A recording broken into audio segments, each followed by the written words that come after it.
En el corazón de los llanos de Guárico, donde el tiempo parece detenerse, existe un lugar donde los vivos conversan con los muertos. Aquí, bajo la sombra de un árbol que ya no existe, descansa Francisca Duarte.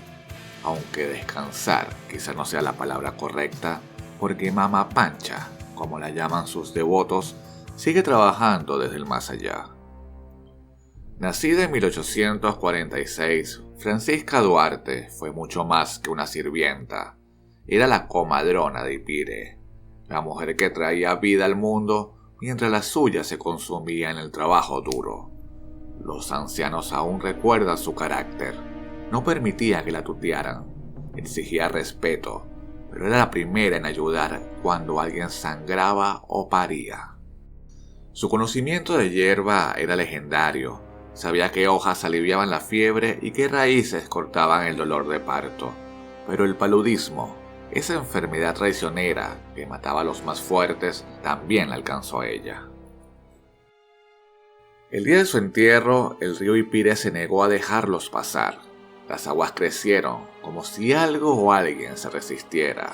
Tuvieron que dejar su cuerpo bajo un árbol de Tahuapire, ese mismo donde ella solía descansar luego de atender partos.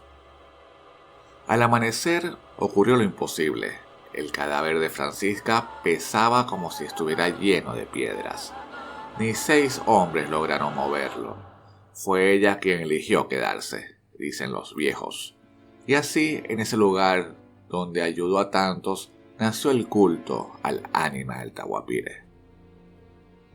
Según relatos recogidos en Ipire, un llanero en la zona se sentó a descansar bajo el árbol donde enterraron a Francisca. Allí le pidió ayuda. Ánima del Tahuapire, ayúdame a recuperar mi ganado perdido. A cambio, te haré un cercado de palma para que nadie pise tu tierra. El ganado apareció pronto, pero el hombre no cumplió su promesa. Entonces el ánima se le manifestó. Así lo contaban los ancianos, causándole tal espanto que inmediatamente mandó a construir un túmulo de ladrillos en el sitio.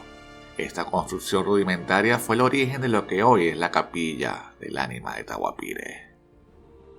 Hoy su capilla es un lugar de trueque espiritual. Los devotos le llevan tabaco, monedas o fotos, y ella les da protección en los caminos. Pero cuidado, Francisca no olvida las deudas. En 2018, un camionero prometió pintar su capilla si lo ayudaba. Cuando no cumplió, su camión se averió 7 veces en el mismo tramo, hasta que volvió con brochas y pintura. Como dice la oración que le escribieron, tú que descansas donde quisiste, ayúdanos a llevar nuestras cargas como llevaste las nuestras. En Ipire no dicen que Francisca sea un fantasma. Dicen que es una vecina que simplemente no se ha ido. Y mientras hayan caminos peligrosos, partos difíciles y promesas por cumplir, el ánima del Tahuapire seguirá trabajando. ¿Conoces otras ánimas olvidadas? Déjalo en los comentarios y si te gustó, no olvides de suscribirte. Nos vemos.